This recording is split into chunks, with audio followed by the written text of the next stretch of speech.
बहरा हुआ कान। अब ये जो संसार की चर्चाएं चलती थी तो उसका आनंद ये कान ही तो लेते, महिलाएं तो कान लगाती रहती, हाँ, कि कैसे किसकी खबर मिले, बहरा हुआ।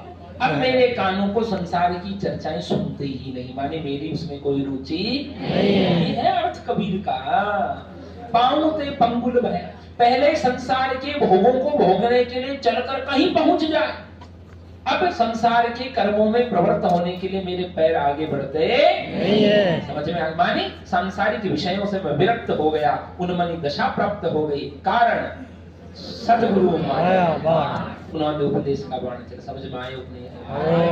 सतगुरु ने बाण चलाया लेकिन सीताराम मारे बाण नहीं लाया। आगे बढ़ो। पीछे लागा जाई था वो वेद के साथी, आगे थे गुरु क्या दीपक दिया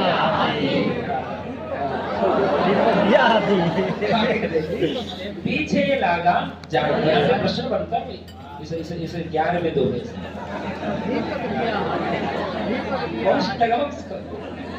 मैं ऐसा नहीं कि इसमें मेरा नाम आया है, इसमें से प्रश्न बनता है। क्यों? सुनो, पीछे लगा जाई था। कबीर कहते हैं मैं तो पीछे लगा था, किसके? लोक वेद के साथी। लोक मानी संसार, वेद वेद। कबीर यहाँ वेद मार्ग के निंदक है, ध्यान रखना। कबीर निर्गुण पंथ के आदमी है, कबीर वेद मार्ग के निंदक है। तो यहाँ वेद शब्द केवल वेद के लिए नहीं, शास्त्रों के लिए, पुराणों के लिए, उनके लिए आया, कर्मकांड के लिए भी आया है। कि जो पुरोहित वर्ग जो बताता था लोकाचार, भगवान को पाने के जो तरीके, वहां कबीर का मूल उद्देश्य पाखंड पर प्रहार करना है, लेकिन यह शब्द वेद आया है। तो संसार में जो वेद विहित मार्ग है, मैं भी उस पे ही चल रहा था। जैसे लोग चलते हैं, ऐसा करोगे तो ये मिल जाएगा, वो करोगे तो वो तीर्थ करने से ये हो जाएगा, वहां वो अमावस को नहाने से ये हो जाएगा, पूर्णिमा को जागने से ये हो जाएगा, चलता है ना। वो सोमवती अमावस्या के लिए देवठनी 11 से ही चलता है। लोग ये मार्ग का अनुसरण करने, शास्त्रोक्त मार्ग का। लेकिन कबीर कहते हैं मैं भी उसी के पीछे चल पड़ा था और उससे मुझे कुछ प्राप्त होने वाला नहीं था। हुआ क्या? आगे सतगुरु मिलेगा। मैं चल तो उसी मार्ग पे रहा था जिस मार्ग पे लोग चल रहे हैं। लोक में, लोक मानी समाज, संसार का जो वेद मार्ग है, पुराणों का जो मार्ग है, मैं भी उसी पे चल रहा था। लेकिन उस रास्ते में सतगुरु मिल गए, दीपक दिया हाथ, और उन्होंने हाथ में दीपक धर दिया। दीपक मानी ज्ञान का प्रकाश। अब प्रकाश होते ही जीवन में अंधकार नष्ट हो गया। क्या नष्ट हो गया? अंधकार जिसका? अज्ञान का। मानी मैं पहले जो राह पकड़कर चल रहा था वो अज्ञान का मार्ग था, उस राह पे चलने से मुझे ईश्वर मिलता, लेकिन गुरु ने सद्ज्ञान का दीपक प्रदान कर दिया। अब मेरा मार्ग प्रशस्त हुआ और मैं उस परम तत्व तक पहुंच गया। समझ में आ गई? तो कबीर किस मार्ग को छोड़ रहे हैं? लोक वेद के मार्ग को छोड़ रहे हैं। प्रश्न बनता है यहाँ से। आगे देखिए, आगे बढ़ा, नई चर्चा छिड़ जाए इसी बात। कबीर निर्गुण उपासक है, इसलिए सगुण उपासना के विरोधी है। जब मैंने पढ़ाया आपको, क्या वो पंखा, अरे वो पंखो बंद करो, वो भाइयों को। तो वेद जो है, वेद है देवताओं की आराधना। वेदों में यज्ञ का विधान है, वेदों में कर्मकांड का भी विधान है। तो वेद सगुण उपासना की ओर आगे लेकर के जाते हैं। कबीर कैसे उपासक है? याद है जब मैंने साहित्य पढ़ाया तो कबीर को पढ़ाते समय मैंने एक बात कही थी। कबीर अक्खड़पन के साथ बात कहते हैं, इससे लोग इनके तर्कों से सहमत हो सकते हैं, ठीक है, तर्कों से पराजित हो सकते हैं, लेकिन अनुसरण नहीं करते। आप अपने किसी मार्ग पर चल रहे, मान लो आप डेली मंदिर में शिव जी को जल चढ़ाने जाते हो, या आप में से कोई डेली मस्जिद में अजान देने जाता है, 5 बार नमाज पढ़ने जाता है। कबीर की भाषा में तो दोनों ही पाखंड है। कबीर की भाषा में तो दोनों ही पाखंड। और आप उनको सीधा डांटते हुए समझाओगे तो आप जरूरी नहीं कबीर के अनुयायी बनो। तो कबीर की उपदेशों में अक्खड़पन से केवल अनास्था पैदा हुई। बहुत लोग कबीर के मार्ग पर चले ही नहीं। कबीर ने कहा बड़ा अद्भुत है, लेकिन आप देखो समाज में आंख प्रसार करके कबीर का आदर है, लेकिन कबीर के अनुगामी नहीं। यही कारण है भाई। जैसे मान लीजिए यहाँ बहुत से बच्चे हिंदू समुदाय से भी बैठे हैं, कुछ बच्चे मुस्लिम समुदाय से भी बैठे हैं। अब उनको कोई कहे, अरे यार ये मस्जिद में अजान क्यों देता है, अल्लाह जी बहरे हो गए थे। कबीर ने कहा, कबीर ने कहा, क्या कहा? कंकर कंकर जोड़ के मस्जिद लगी चिनाए ताछड़ मुल्ला बांग दे जैसे वो मुर्गा देता है वैसे बांग दे। क्या बहरा होगा खुद? आप मंदिर जा रहे हो, कबीर ने क्या कहा? पाहन पूजे हरि मिले तो मैं पूजूं पहाड़, घर की जाके क्यों नहीं पूजे पीस आए संसार। अभी कुंभ का मेला 50 करोड़ लोग इकट्ठा होंगे 45 दिन में, विश्व का सबसे बड़ा अनुष्ठान। कोई कहे अरे वह मछली न तरी जी को पानी में घर है, गंगा राय नरका तरोगे वह मछली न तरी जी को पानी में। वो मछलियां तो गंगा जी में रहती हो, सीधी वैकुंठ जाती हो। आप एक दिन नाक की टिकट बुक करवा रहे।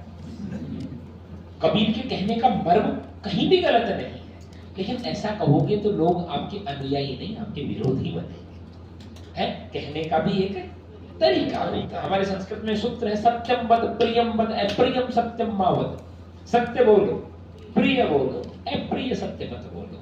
कबीर अप्रिय सत्य बोलते थे। अब जैसे एक महाराज है प्रेमानंद जी महाराज, बड़े प्रसिद्ध हो रखे, बहुत प्यार से बात को लाग लपेट करके कह देते हैं। मैं कई बार उनके कमेंट सेक्शन में देखता हूं, बहुत से मुस्लिम बंधु उनकी प्रशंसा करते हुए लिखते हैं, बहुत से मुस्लिम बंधु उनकी प्रशंसा में लिखते हैं, बहुत से सिख बंधु उनकी प्रशंसा में लिखते हैं। बाकी किसी धर्म गुरु की प्रशंसा में दूसरे धर्म के अनुयायी बहुत कम लिखते हैं। कारण वो सबका समन्वय करके चल रहे हैं, वो सबका समन्वय। मार्ग तो सबको वही दिखा रहे हैं जो बाकी लोग दिखाते हैं, लेकिन बाकी लोग अपने मार्ग के कट्टर हैं कि मैं काजू कतली खाता हूं तो सबसे स्वादिष्ट काजू कतली ही है। प्रेमानंद जी कह रहे हैं तुझे रसगुल्ला पसंद है, ठीक है कोई नहीं, वो भी दूध ही से बना है। पेड़े पसंद है, वो भी दूध ही से बना है। दूध माने वो परम तत्व। समझ में आ गई बात? तो ऐसा कबीर क्या है? कबीर ग्रस्तों के प्रति अनादर कबीर की सबसे बड़ी क्या है? कमी है। साहित्य पढ़ाएंगे तब चर्चा करेंगे। तो कबीर ने ये क्या कहा?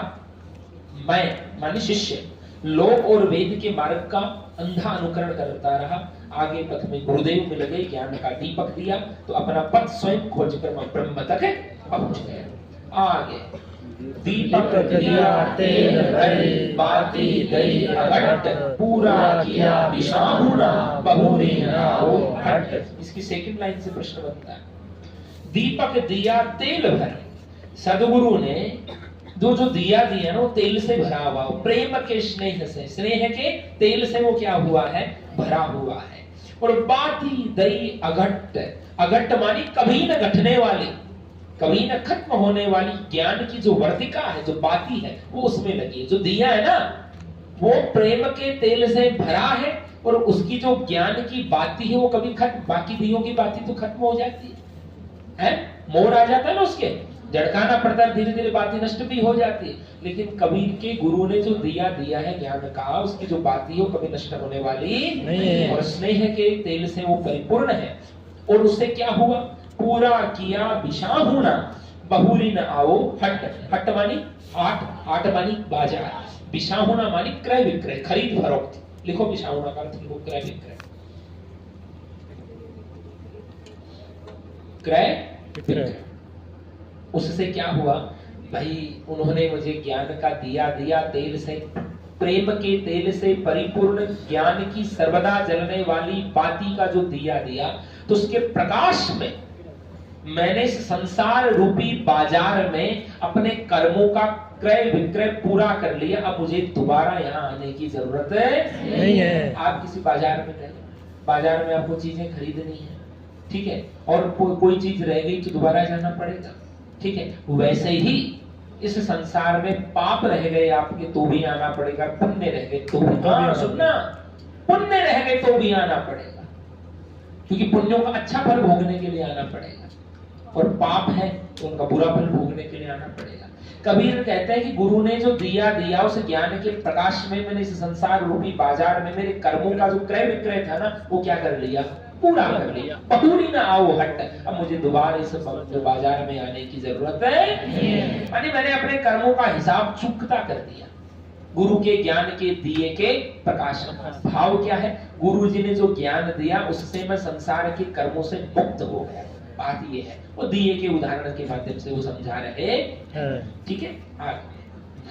ज्ञान प्रकाश प्रकाशा गुरु मिला, सो जिनी बिसरी जाए, जब गोविंद कृपा करे तब गुरु मिलिया आए। पहली बात तो गुरु गोविंद की कृपा से मिलता है, ये ध्यान रखो आप इस बात को। सदगुरु अध्यात्म मार्ग के अच्छे गुरु प्रभु की कृपा से ही होते हैं। तुलसी मानस में लिखते हैं कि सत्संग बिनु विवेक न होई और राम कृपा बिनु सुलभ न सोई। सत्संग के बिना विवेक नहीं होता, सत्संग नहीं मिलता नहीं। वही बात, जब गोविंद कृपा करी तब गुरु मिलिया। जब गोविंद ने कृपा करी तो गुरु मिले मुझे, और गुरु मिले तो क्या हुआ? ज्ञान प्रकाशा गुरु मिला, गुरु मिला, गुरु मिला, गुरु को कह रहे हैं जब गुरु मिला तो ज्ञान प्रकाशा, मेरे जीवन में ज्ञान का क्या हुआ? प्रकाश। सो जिन बिसरी जाए, तो क्या ऐसे गुरु को भुलाया जा सकता है? नहीं। ऐसे गुरु को भुलाया नहीं, ऐसे गुरु से विमुख नहीं होना चाहिए, है जिनके मिलने से जीवन में ज्ञान का प्रकाश हुआ। क्योंकि जब गोविंद कृपा करी तब गुरु मिलिया। समझ में आ गया? है मतलब प्रभु की कृपा के फल से गुरु मिले, गुरु के मिलने से ज्ञान का प्रकाश हुआ, तो ऐसे गुरु से विमुख होना नहीं चाहिए। आगे, कबीर गुरु गरवा मिल्या, रले आटे नून, जाति पाति कुल समिले, धरके धरगे कौन। जब गुरु मिला, गुरु भी कैसा? गरवा, गौरवशाली। गरवा मानी गौरवशाली गुरु मिले तो क्या हो गया? रल गया आटे नून। और उन्होंने मुझे जो है अपने आप में ऐसे मिला लिया जैसे आटे में नमक मिल जाता है। उनके ज्ञान में उन्होंने अपने अस्तित्व में मुझे एकाकार कर लिया, जैसे आटे में नमक मिल जाता है, वैसे उन्होंने अपनी गौरवमय प्रभा मंडल में मुझे भी क्या कर लिया? समा लिया। माने गुरु का जो प्रभाव है, जो ज्ञान है, उससे मुझे अब द्वैत का बोध नहीं है। मैं किस स्थिति में हूँ? अद्वैत। द्वैत मानी दो, नमक और आटा, और अद्वैत मिल गया तो नमक और आटे को अलग कर सकते हो? तो गुरु गौरवशाली जब गुरु मिले तो उन्होंने मुझे अपने आप में मिलने का मतलब ज्ञान का ही बात है। ज्ञान में ऐसे रक्त कर दिया जैसे आटे में क्या मिले? नमक। और उससे क्या हुआ? जाति पाति कुल सब मिटे। ये जाति पाति कुल ये सब संसार की बातें हैं, ये संसार में विभक्त किया आपने। कोई कहे मैं मुस्लिम हूं, कोई कहे मैं हिंदू हूं, इसमें तुम्हारी क्या योग्यता है? तुम्हारी क्या योग्यता है? तुम हिंदू हो तो इसमें तुम्हारी क्या योग्यता? तुम मुस्लिम हो तो इसमें तुम्हारी क्या योग्यता? तो पैदा हुए थे उस घर में। तो ये तो बाहरी उपादान है, ये तो बाहरी सूचक है। भाई आप किसी मुस्लिम के घर पैदा हो गए तो आप मुस्लिम बन गए, आप हिंदू के घर पैदा हो गए तो आप हिंदू बन गए, आप किसी जाट के घर में पैदा हुए तो आप जाट हो गए, आप किसी राजपूत के घर में पैदा हो गए तो राजपूत हो। कोई कहे मुझे गर्व है मैं ऐसा हूं, तो इसमें तेरी क्या योग्यता है? तूने क्या किया? समझना आप इस बात को। ये तो परमात्मा की कृपा से हुआ है कि आप कहीं पर पैदा हो गए। समझ?